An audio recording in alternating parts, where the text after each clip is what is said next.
دقيقة وقت بدل ضائع. كرة أمامية، هناك محاولة داخل منطقة العمليات لصالح فريق النهضة البركاني. حكم يقول ضربة جزاء. أوه، ضربة جزاء لصالح النهضة البركانية وبطاقة صفراء لفتاح سعيد فتاح. غادي نشوفوا الإعادة من الجولة الأولى.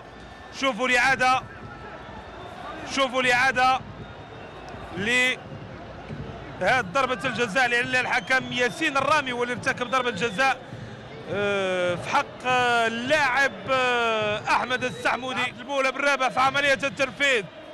النهضة البركانية في أبرز محاولة لها مباشرة أمام نادي المياغرة وأمام فريق الوداد. فرصة لصالح النهضة البركانية. عبد المولى بالرابح في عملية التنفيذ. أوه، ألا بانينكا، ألا بانينكا يسجل عبد المولى بالرابح أولى الأهداف. ألا بانينكا يسجل عبد المولى بالرابح أولى الأهداف في مرمى الوداد وأمام نادي المياغري.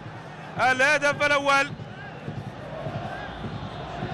إذن هدف مقابل لا شيء. عبد المولى بالرابح أمام حارس المنتخب الوطني المغربي والوداد يسجل الهدف الأول. طريقة ربما سيتحدث عنها عبد الرحيم طليب مع عبد المولى بالرابح في لحظة صعبة.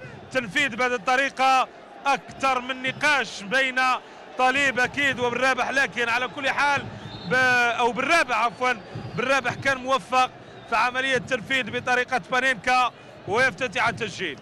هدف مقابل لا شيء.